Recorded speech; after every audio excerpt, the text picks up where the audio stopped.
Welcome to Karat Juice Podcast. I am your host, Monte Lee. We are here for another episode. I appreciate you guys. If you're watching this on YouTube, go ahead and just like the video, please, for the YouTube algorithm.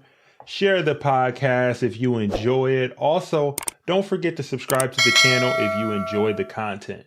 We are talking about an unfortunate case here today on this episode 36 of the Karat Juice Podcast. We are talking about the unfortunate situation that happened with Alec Baldwin on the set of the new movie that he is starring in and producing, Rust. So there was a young lady by the name of Halyna Hutchins who unfortunately passed away on October 22nd due to an accident on the set of the movie. We're going to get into that. It involved a prop gun, and I'm going to give my thoughts on it and then see if there's anything that we can glean and learn from the unfortunate situation that happened. So without further ado, we're going to get right into the content here.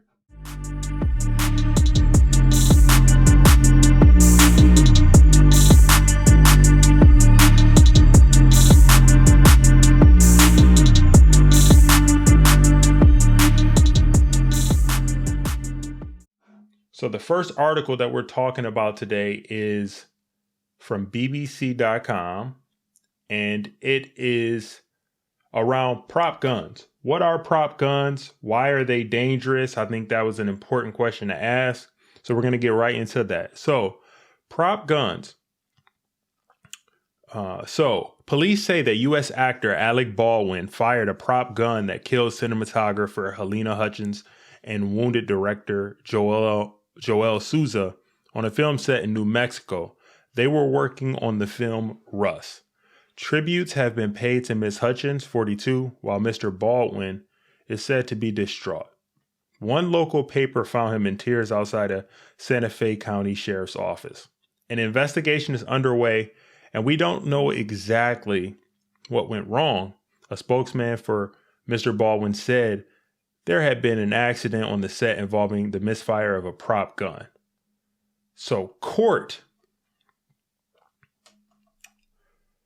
submissions later showed an assistant director, Dave Halls, had handed the gun to Mr. Baldwin. It contained a live round, but Mr. Halls said he did not know that and indicated it was unloaded by shouting "cold gun." An incident like this is rare, and the news has stunned the film industry. The use of firearms on set is subject to stringent safety standards. On the film I recently made, even my plastic gun, I had to sign in every day, said an Australian actor, Rhys Muldoon. So that's why this particular case is so incredibly baffling. Despite sounding innocuous, both prop guns and blanks can be dangerous. Here's what we know about them. So what is a prop gun? Blanks are used in the film industry to imitate live ammunition. The reason they are so convincing is that blanks are essentially modified real bullets. While the term bullet is commonly used to describe what is loaded into weapons, more properly, it is a cartridge that is loaded, a self-contained ammunition package made up of a casing holding an explosive powder that when blast out a projectile or bullet. Blanks differ because although they use explosive, they don't use a projectile. So that is what we're looking at here. Let me minimize this a little bit so you guys can see it.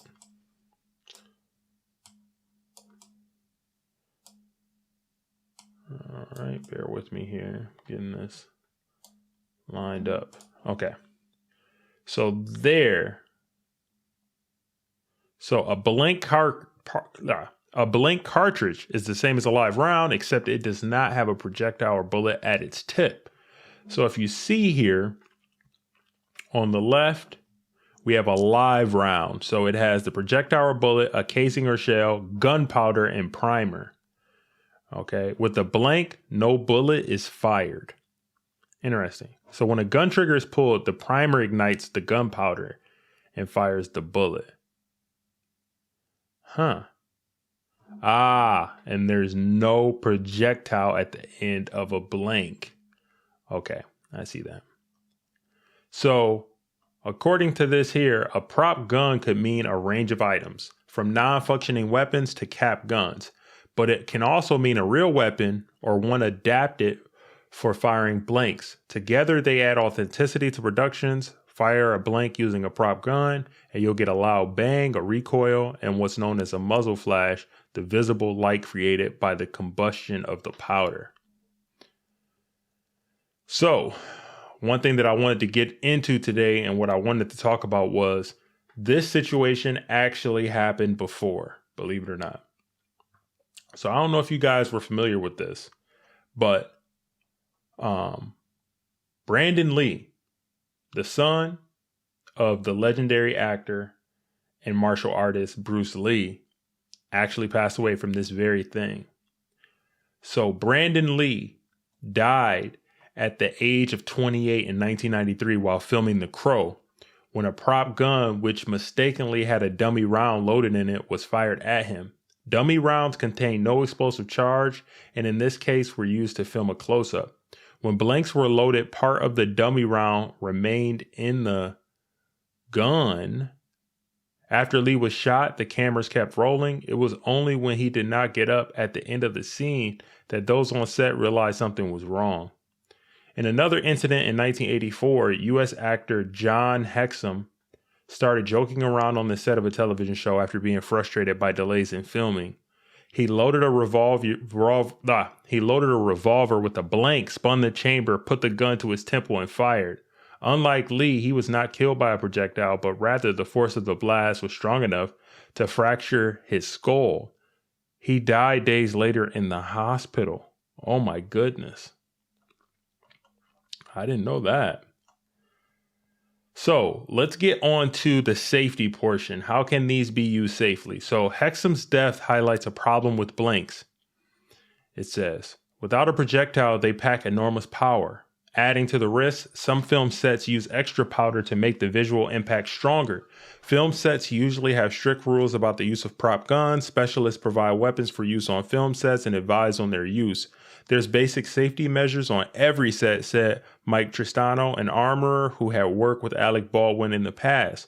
You never point a gun, even if it's not firing a gun, at anyone else. I'm at a loss on how this could have happened and how it could have been done, how it could have done that much damage. A common shot in films shows an actor firing in the camera, and Stephen Hall, who has worked on films such as Fury and The Imitation Game, says it only happens with safeguards. If you are in the line of fire, you would have a face mask, you would have goggles, you would stand behind a perspex screen, and you would minimize the number of people by the camera. So what I don't understand in this instance is how two people have been injured, one tragically killed in the same event.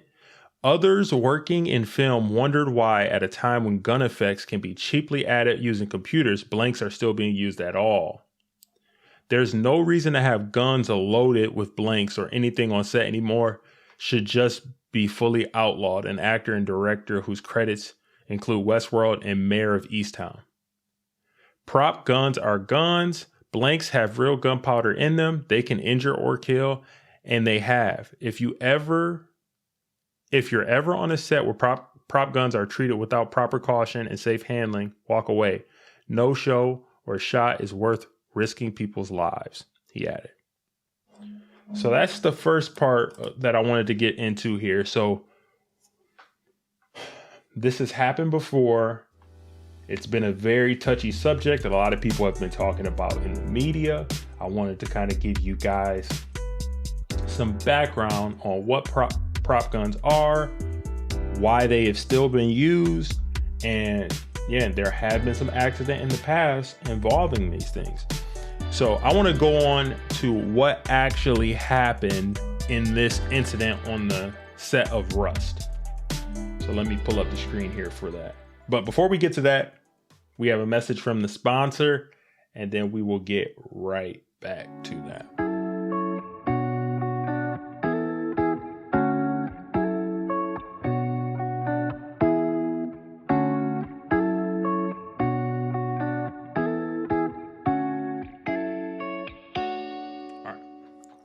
So We are back, and this article is courtesy of TMZ. It was actually published yesterday, October 25th, and it states, Alec Baldwin shooting on Russ.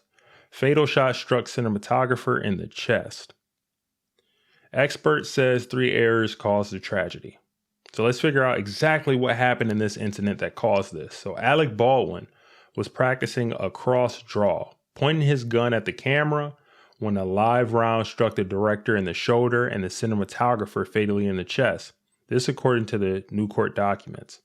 Director Joel Souza told sheriff's investigators he heard someone, we're told the assistant director, say cold gun while they got ready for the scene, meaning the gun didn't have live rounds in the chambers. Significantly, it appears the gun had been inspected before the lunch break, but Souza could not remember if it had been checked when the crew returned. A cameraman named Reed Russell told authorities Alec was trying to explain how he was going to draw out the firearm and where his arm would be when the firearm was pulled from the holster. Souza explained Baldwin pointed the gun directly at the camera and fired, striking him in the shoulder and Halyna Hutchins in the chest. Souza says he had a vague memory that Hutchins was complaining about her stomach and grabbing her midsection. He says she then began to stumble backward and was assisted to the ground. He says he was bleeding from his shoulder and could see blood on Halyna. Russell said after the shooting,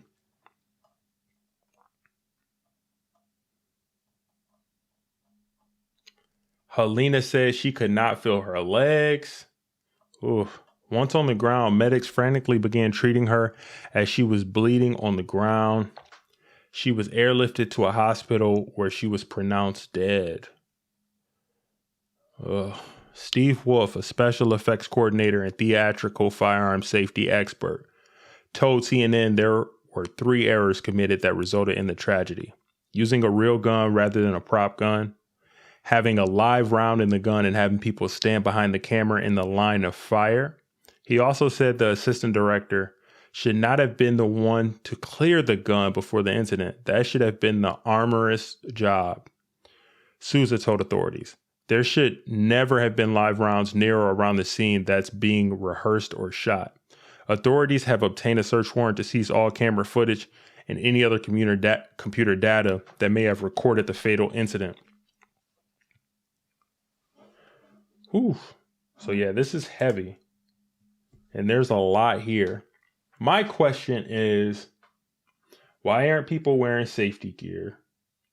Why is the armorist the person, I'm doing all this research on the fly, but the armorist is the person that handles all the weapons on these movie sets, at least as far as what I know. Okay, I'm not an actor. I've never been on a movie set, but apparently there are a lot of strict rules and standards and regulations that they have.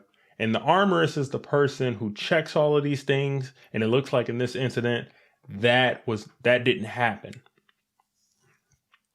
So, yeah, that's my main question. Why weren't they wearing safety gear behind a glass and what have you? And what happened with this gun to cause a projectile to come out and actually kill somebody?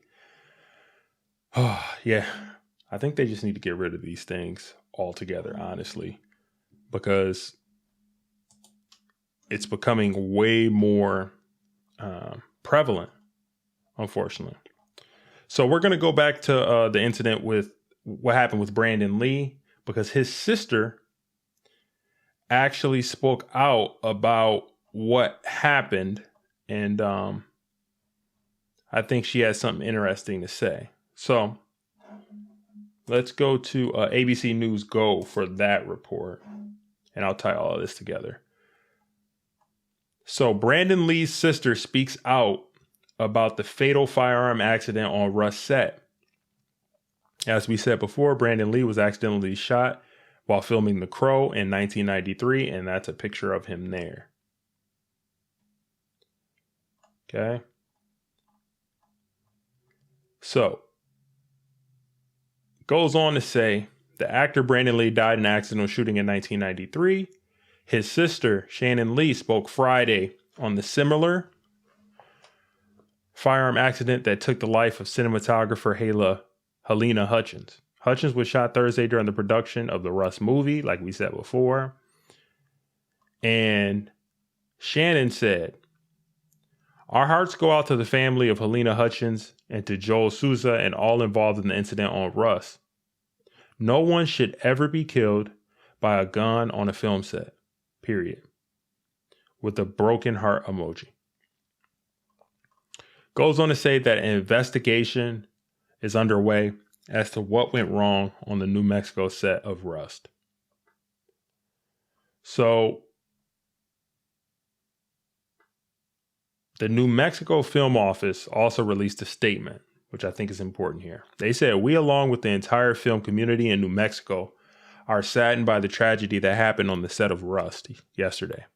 We send our deepest condolences to the family of Miss Halyna Hutchins and are keeping positive thoughts for a complete recovery for Mr. Joel Souza. The safety and well-being of all cast, crew, and filmmakers in New Mexico is a top priority at all times." And I found that significant for Shannon Lee to say, because she's been impacted greatly by this. And I would just think in today's day and age that with editing and with all of the advances that we have in that area, that you wouldn't be able to like artificially just put the muzzle flashes and stuff in there. Because if it's happened one time, it's happened too many times. I understand that accidents happen, but there was a lot of things that happened in the chain of command here as I'm reading through these articles in this situation that just shouldn't have happened, and somebody shouldn't have lost their life. It's just basically negligence regarding safety. In all honesty, have the people who it's their job to handle the weaponry and to tell you that what you're doing is right, let them do their job. I think it's simple as that, and you wouldn't have had this incident occurring. And yeah, that's what I feel about that point. And we have one more message from the sponsor, and then we'll come and wrap the show up.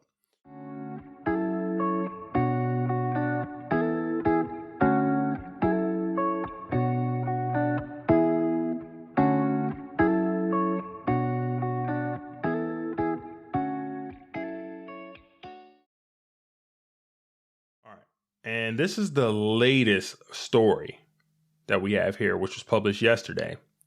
And it's Alec Baldwin. This is TMZ. Alec Baldwin, Rust crew clearly cut corners and it cost someone's life. And here, I believe we have an expert when it comes to doing props and special effects, gives his thoughts on what he believes occurred and what wasn't done properly and what have you. So I'm just going to kind of blow this up here and let you guys listen to what he has to say about the incident. It just seems odd to me. He's an actor and he's not an expert, and opening the chamber itself is odd. Is it typical for an actor to open the chamber? I agree with you as well. I mean, there's a couple of points of view on that. You know, one is that if you have a gun in your hand, you should have been explained how it works and been told the protocols of how to do it, and been shown in a very simple demonstration the difference between the blank and the bullet, so that you can feel comfortable that what you're doing is safe. Or you could just rely on someone else. But given that, you know, lives are hanging in the balance here, you know, why would you trust somebody else when there's a risk that you could shoot somebody?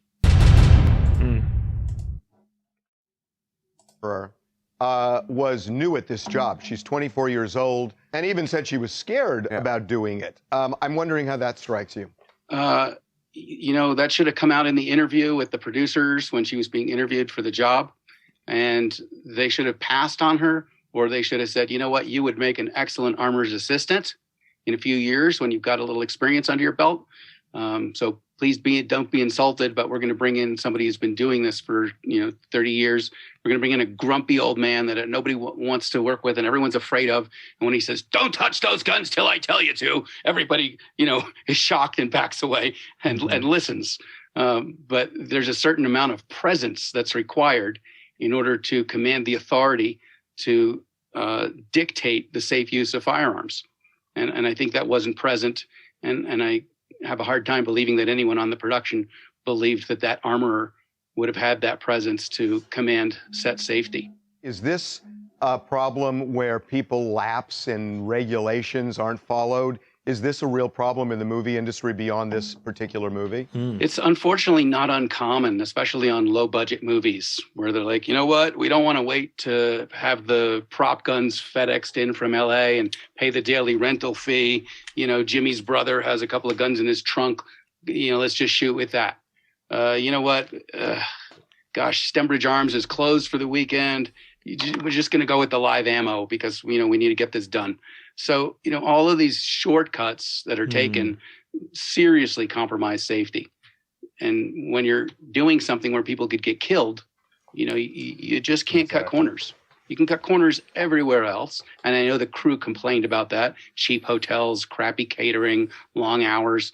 You know, those things suck. They make the job not so fun, but they don't kill anyone. The armorer and the special effects coordinator, they're the only two people on the set who have a job where if they do it wrong, people die. And so that is not the place to cut corners. I'm going to give my thoughts on this. So what did we learn really from this situation? I love movies. Let me just talk to you guys a little bit. I love movies. I love action flicks. I love movies that have to do with, gun fights and all of that. However, if the movies aren't going to maybe be the best all the time, or maybe if you have to do some special effects or what have you, I'm all right with that. I think this is a case where they hire somebody as an armorer who wasn't the most qualified. I think I heard somewhere that there was a relationship that I think Mr. Baldwin kind of knew the girl's family or something and allowed her to get the job or what have you. But you can't be hiring people who don't have experience, especially in that role, to say the least. Now somebody's life is gone. And I know he's hurting and I know he's feeling, horrible due to the situation. I don't believe he meant to do that. He was told that it was a cold gun by someone. But this is just an unfortunate situation, and I wouldn't wish it on anybody. It's not really much to say, man. What I'll say is, and tie it back is, life is precious. Life is short. Make sure that you are taking advantage of each and every day that you have out here on this earth. And try to be the best version of yourself the best you can. Be kind to people. And if you don't know what you're doing with something, let people know that you don't know what they're doing. Maybe if you're not comfortable with having the job of an armorer or handling guns in that way, maybe you shouldn't try to have that role on a movie set. Just kind of common sense there. And condolences to Mrs. Hutchinson's family. I hope that they could get through this process. I know it's going to be tough, but I just wish them well. It's so sad. Somebody's living their dream, doing what they want to do, making moves in Hollywood. And then something like this, unfortunate, happens. It really just makes you reflect and think about making sure that you're taking advantage of all the things that you have going on in your life and that you're being present. I've been trying to do a better job of that. I'm trying to be more present day to day with all the things that I'm doing. And I hope that you guys are too. There's a lot of negativity and a lot of crazy things that goes on in this world, and we can't make sense of it all. But what I try to do on this platform and what I've been trying to do is anytime something hits my desk or I talk about a topic, I'm trying to give you some perspective on, okay, so what can we learn from this so that moving forward we can be better people? Because at the end of the day, that's what I want. I know some of the topics that I talk about and what have you are controversial, and I get it. But at the end of the day, I want people to be successful. I want people to, take care of themselves, take care of their family, be the best version of themselves. I truly mean that. And you don't have to be rich and have a bunch of money to do that. It just means moving with some character, moving with some class. That's why you'll never see me, degrading somebody and calling them out of their name maliciously. That's just not how I rock. That's not what I do. And I'm kind of going on a rant here, but it's all good. It's my podcast, so I can do that. I hope that you guys are doing well. I hope that you're enjoying each and every day that you have, that you're being present in the moment, that you got somebody to talk to. And if you don't, I wish that you have that, and I wish that you would get that at some point. Anybody out there who's angry and they don't understand why, look inward and look at things you could change, and try to not have a mentality where woe is me and there's things that I can't control. Focus on what you can control. A lot of the reason why people have anger in their life is because they experienced some kind of trauma in their past. And I always say, hurt people hurt people. So if you are dealing with a bout of anger or some depression, make sure you talk to somebody, reach out to somebody. Don't just sit there and suffer in silence. And this has been a little bit more of a serious episode. I'll end it with this. Another reason why I really got into podcasts was the Bruce Lee podcast. It's hosted by Shannon Lee, Bruce Lee's daughter. And in the podcast, if you haven't heard it, I would recommend it to anybody, the Bruce Lee podcast. Shannon goes through her father's life, Bruce Lee, things that he did growing up. And my most important and my favorite part about the podcast is they talk about his philosophy, his mentality, how he moved through the world and the way he saw the world. And every time I would listen, I would get a new nugget, something that would stick with me. Bruce Lee was way more than just a martial artist. He was an amazing thinker, an amazing mind. His mentality is larger than life. And there would be these quotes that they would go over, and then they would talk about the different meanings underneath it. So the one that I'll leave you guys with here today is, to hell with circumstances,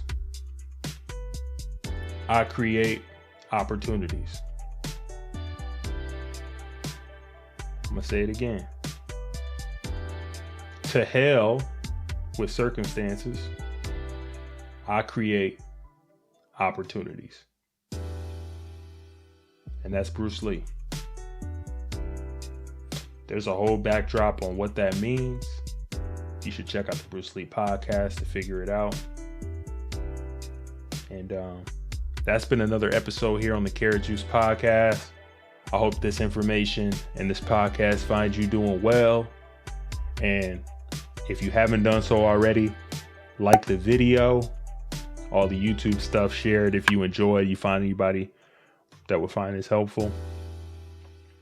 And just subscribe to it if you rock with me and you want to get more content. Also, like I say every time on the Karat Juice Podcast, this podcast gets released every Tuesday. Love somebody. Hug somebody. Do something good for somebody, not expecting anything in return. And I'll see you guys next week. Take care of yourselves. Be well. Peace.